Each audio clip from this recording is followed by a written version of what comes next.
Myself, Rakesh Kumar, Department of Sociology, SKJ Law College, Muzaffarpur, Bihar.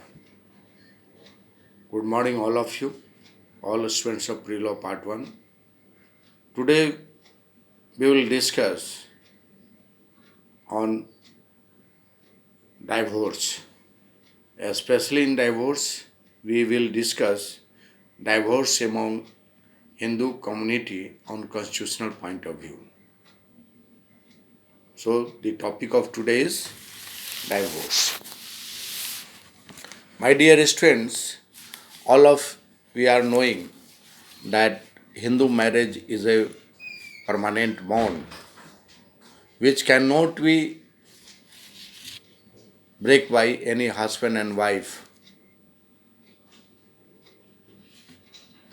In Hindu community or on the basis of Hindu mythology, there is no any question of divorce among Hindu society. Previously, the divorce is in the lower caste people of the Hindu. But after going through the study of the society,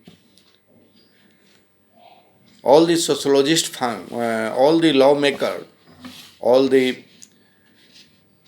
lawmakers of our country find so many social evils among the Hindu family or Hindu society. Because so many people, so many women is suffering from family quarreling. They are not living peace life in their family. Both husband and wife is quarreling morning to night. The peaceness is not in their family due to absence of mutual understanding between them. They have no any mutual understanding. So the attitude of the both husband and wife is not common. So they both of them didn't want to live with each other. And in our society, on the social point of view, among Hindu community, there is no any system of the divorce. There is system of divorce among Muslim community. So they will give divorce to their wife or wife anytime on social point of view in Muslim community. So our lawmakers have make one law for the improvement of our society, especially women of our society. So in 1955, we made the Hindu Marriage Act. In that Hindu Marriage Act of 1955 has recognized the right of Hindu woman to divorce her husband. Under section 13 of the Act, any marriage solemnized, whether before or after the commencement of this Act, may on a petition presented by either the husband or the wife, he dissolve by a decree of divorce on the ground that the other party, what is the ground of the other party?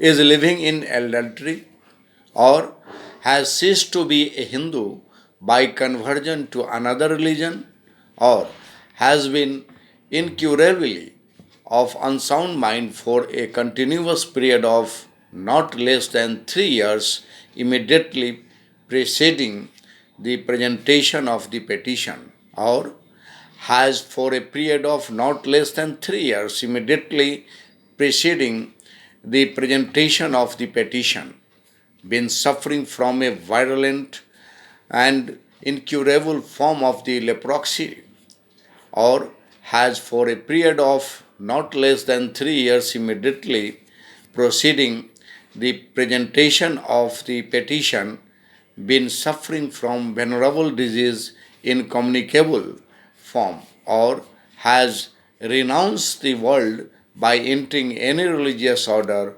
or has not been heard of as being alive for a period of 7 years or by those person who would naturally have heard of it had that party been alive or has failed to comply with a decree for the restitution of conjugal rights for a period of 2 years or upwards after the passing of the decree.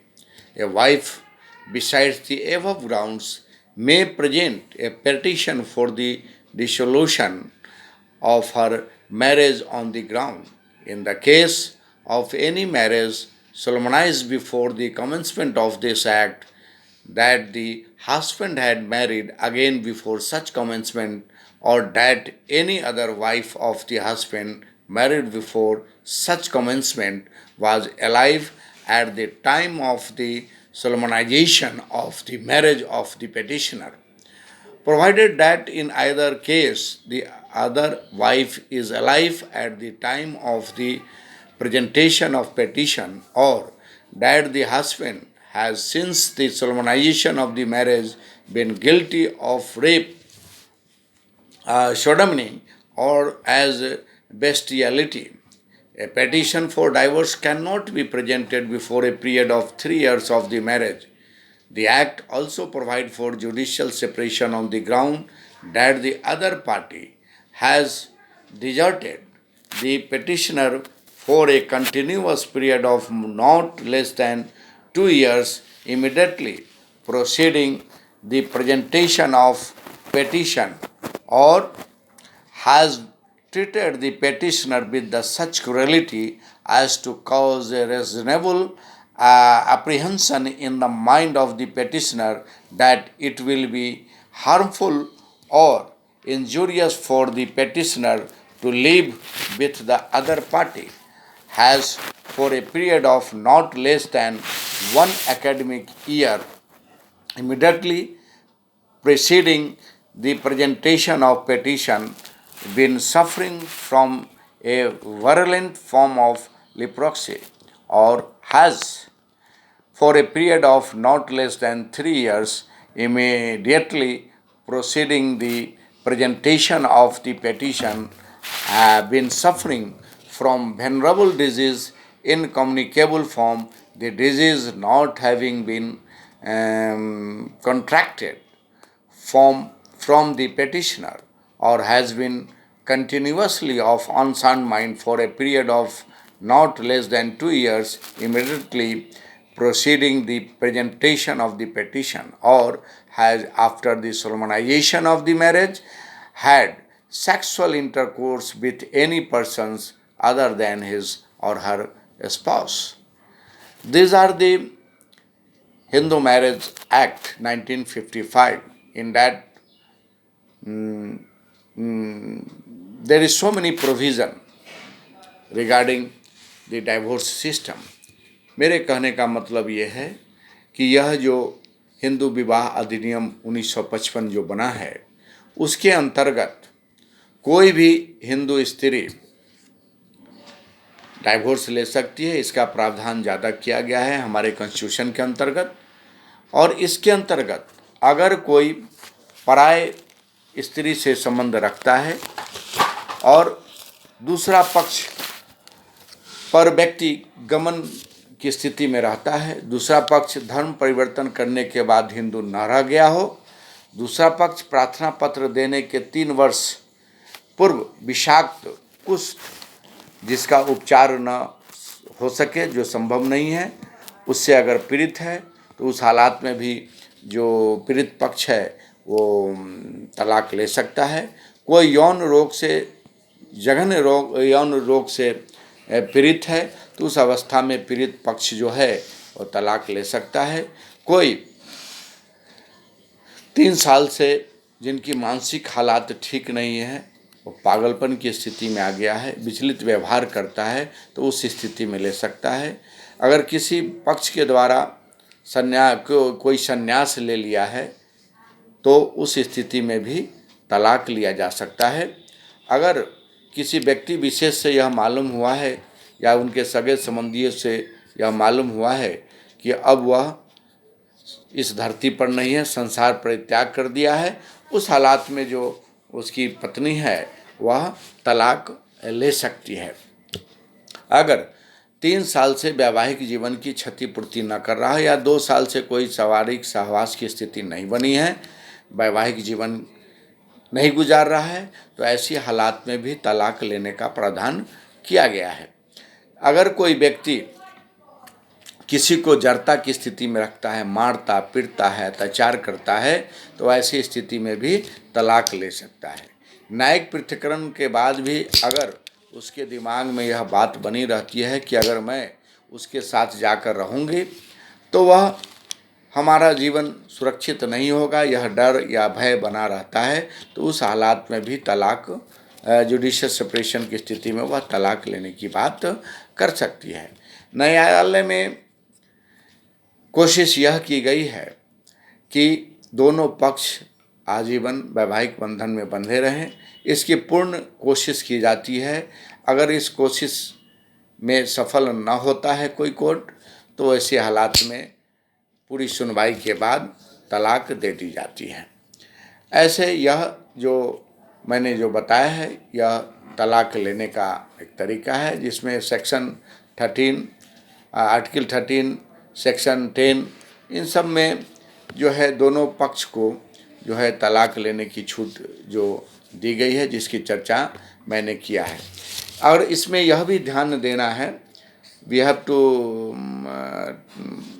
think about that before 3 years not a single petition will be filed in the court. At least you have to, मतलब कहने का वैवाहिक जीवन के 3 साल बाद ही आप court में तलाक की बात के लिए पिटीशन दायर कर सकते हैं। अगर 3 साल के भीतर करते हैं तो यहाँ पिटीशन स्वीकार नहीं किया जाएगा।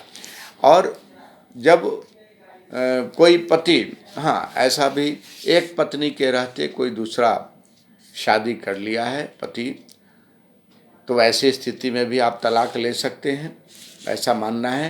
प्राय हिंदू धर्म के अंतर्गत मोनोगैमी मैरिज सिस्टम में एक विवाह की व्यवस्था है, और इस विवाह की व्यवस्था में एक पत्नी के रहते दूसरा पत्नी नहीं ला सकते हैं और एक पति के रहते दूसरा पति भी नहीं ला सकते हैं। ऐसी व्यवस्था हमारे परंपरागत व्यवस्था के अंतर्गत भी कही है, कॉन्स्टिट्यूशन में भी इन बातों को ध्यान में रखा गया है। तो today I have already discuss about the divorce among the Hindu community, what is the ground on that basis we will file petition for the divorce process. So this is the divorce on the basis of Indian Constitution for the Hindu community. Thank you all of you, all the students of Pre-Law Part 1.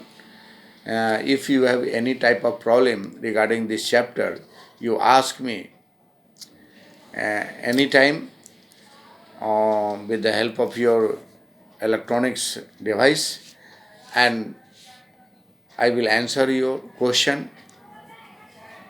So thank you for today, all of you. And next classes we will discuss on the topic social stratification, because few students phoned me to give lecture on the social stratification.